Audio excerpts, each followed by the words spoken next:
چکے۔ متقیوں کی تیسری خوبی وَمِمَّا رَزَقْنَاهُمْ يُنْفِقُونَ، ہم نے جو ان کو عطا کیا وہ اس سے خرچ کرتے ہیں۔ کس سے خرچ کرتے ہیں؟ جو ہم نے ان کو دیا۔ مالک کی کیسی کرم نوازی، خود دے کر عطا کر کے پھر کہتا ہے مجھے قرض دے دو، اور پھر اگر تم مجھے دو گے تو میں اس کے بدلے میں تجھے کئی گنا عطا کروں گا۔ کیسا سودا ہے اور کتنا نفع بخش سودا ہے۔ متقیوں کی یہ صفت بیان فرمائی گئی کہ وہ اللہ کی راہ میں خرچ کرتے ہیں اس کے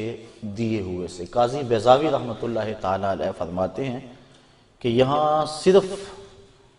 مال ہی مراد نہیں ہے، راہ خدا میں صرف مال خرچ کرنا ہی مراد نہیں، بلکہ جو بھی انہیں دیا گیا وہ علم ہے تو علم بانٹتے ہیں، وہ روحانیت ہیں تو روح کا نور بانٹتے ہیں، جو صلاحیتیں ان کو دی گئیں اس کو راہ خدا میں خیرات کرتے ہیں، لٹا دیتے ہیں۔ تو جو راہ خدا میں خرچ کیا جائے خرچ کرنے سے کم نہیں ہوتا۔ عقل انسانی کہتی ہے کہ اگر تم مال راہ خدا میں دو گے تو کم ہو جائے گا، لیکن اللہ تعالیٰ غنا کا وعدہ دیتا ہے کہ تم میرے راستے میں دو گے تو میں اور بڑھا دوں گا۔ تو جن کو اس کے وعدے پہ یقین ہے تو وہ راہ خدا میں لٹاتے رہتے ہیں اور لٹانے سے کبھی کم نہیں ہوا۔ میں مثال دیا کرتا ہوں کہ پرانے دور میں پانی نکالنے کے لیے کنویں ہوا کرتے تھے، بعد میں مختلف ذرائع پانی کو نکالنے کے لیے آ گئے، ہینڈ پمپ آ گئے، ٹیوب ویل آ گئے۔ اب وہ جو پرانے کنویں تھے ان کو کسی نے بند نہیں کیا،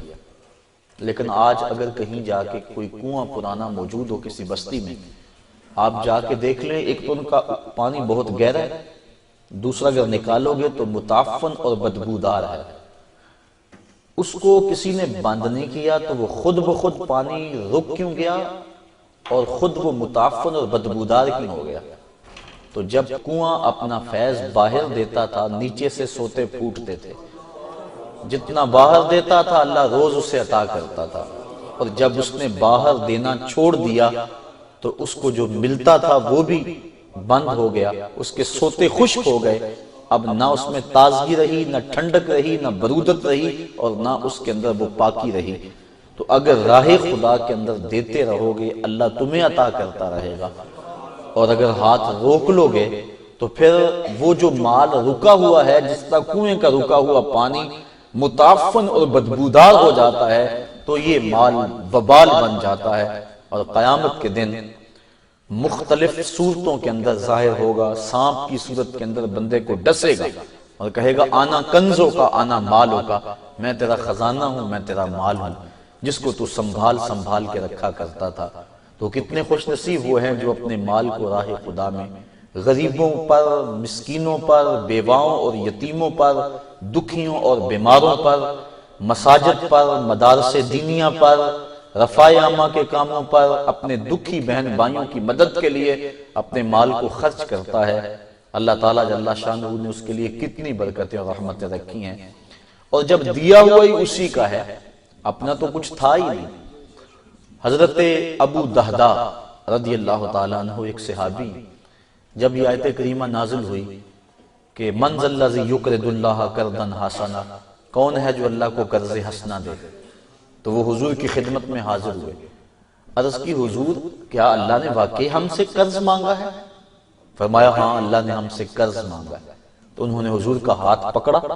اور ایک سمت لے کر چل دیے۔ آگے ایک باغ تھا جس میں کھجوروں کے 600 درخت تھے، وہ حضرت ابو دہدا کی ملک تھا، اور اس کے اندر ہی ان کی رہائش تھی،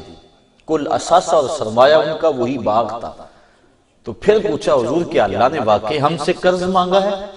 حضور نے فرمایا ہاں اللہ نے ہم سے قرض مانگا ہے۔ کہا پھر آپ گواہ بن جائیے سودے کے، یہ باغ میں نے اللہ کو قرضے میں دے دیا، اور اب اس باغ کے اندر داخل نہیں ہو رہے، بلکہ باہر کنارے پہ کھڑے ہو کے اپنے بچوں کو اور اپنی بیوی کو آواز دیتے ہیں یا امت دہدا،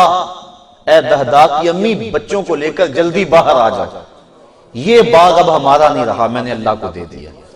اب وہ پاک باز خاتون، اس کا جذبہ دیکھیے، اس نے جلدی جلدی سامان سمیٹا، جلدی جلدی بچوں کو لیا اور باغ سے باہر آ رہی ہے۔ یہ نہیں کہتی کہ ابو دہدا تم نے کیا کیا، یہی تو ہمارا کل سرمایہ تھا، اب کہاں جائیں گے، بلکہ اس کے لبوں کے اوپر یہ لفظ تھے رابحہ بیعک یا ابا دہدا، رابحہ بیعک یا ابا دہدا، دہدا کے ابو تو نے بڑا نفع والا سودا کر لیا ہے، تو نے بڑا نفع والا سودا کر لیا ہے۔ تو یہ اہل تقوی کی صفت ہے کہ وہ راہ خدا میں خرچ کرتے ہیں، اور راہ خدا میں خرچ کر کے اگر خوشی ہو تو یہ علامت ہے تقوی کی۔ بعض وقت مجبوراً خرچ کرنا پڑ بھی جاتا ہے، ریا کے لیے، نمائش کے لیے، لیکن وہ جو اللہ کی راہ میں خرچ کرتے ہیں محض اللہ کی رضا کے لیے، اور جب اللہ کی رضا کے لیے خرچ کیا جائے تو پھر قلب کو فرحت ملتی ہے، اور خصوصاً جب انسان پوشیدگی سے خرچ کرتا ہے۔ یہ بات ذہن میں رکھیں، راہ خدا میں پوشیدگی سے خرچ کرنے کا بھی حکم ہے اور اعلانیہ خرچ کرنے کا بھی حکم ہے، لیکن جہاں کسی شخص کی عزت نفس کا سوال ہو وہاں خفیہ خرچ کرنا اعلانیہ خرچ کرنے سے کئی درجے فضیلت رکھتا ہے، اور جہاں ترغیب مقصود ہو وہاں اعلانیہ خرچ کرنا زیادہ فضیلت رکھتا ہے۔ مثال کے طور پہ کسی ادارے کے لیے، مسجد کے لیے، یا کسی ایسے شخص کے لیے جس کا نام سامنے نہ ہو، اگر فنڈ مانگا جائے اور ہزاروں لوگ بیٹھے ہوں تو ایک بندہ اس نیت سے کہ میں دوں گا اور مجھے دیکھ کر دوسرے بھی ترغیباً دیں گے، تو پھر اس کی نیت ریا کی نہیں ہے، اس کی نیت لوگوں کو ترغیب کی ہے۔ اور حضور علیہ السلام نے غزوے کے لیے، ایک جہاد کے لیے فنڈ مانگا تو ایک صاحب اٹھے اور انہوں نے حضور کی بارگاہ میں اپنی استطاعت کے مطابق مال پیش کیا۔ جب وہ اٹھے تو ان کے دیکھا دیکھی کافی لوگ اٹھے، انہوں نے مال پیش کیا۔ اس موقع پہ حضور نے ارشاد فرمایا من سنّا فی الاسلام سنتا حسنہ، جس نے اسلام میں اچھا طریقہ رائج کیا تو اس کو اس کا ثواب ملے گا، اور جو اس کو دیکھ کے عمل کرتے ہیں ان کا ثواب بھی ان کو ملنے کے ساتھ ساتھ اس کے نامہ مال میں بھی درج کر دیا جائے گا۔ تو اگر یہ مقصد ہو، لیکن یہاں کسی کی ذات کا مسئلہ ہو،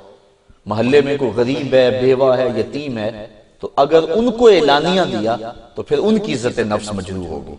اس لیے وہاں حکم یہ ہے کہ وہاں خفیہ دیا جائے۔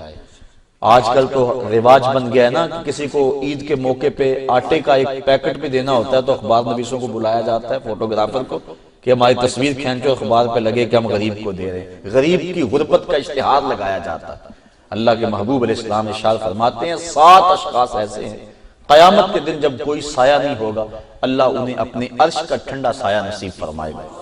ان میں سے ایک شخص فرمایا رجل تصدق بصدقۃ فاخفاها حتى لا تعلم شمالہ ما تنفق یمینہ، کہ جس آدمی نے صدقہ کیا اور ایسے خفیہ انداز میں کیا کہ دائیں نے خرچ کیا بائیں ہاتھ کو خبر نہ ہو سکی۔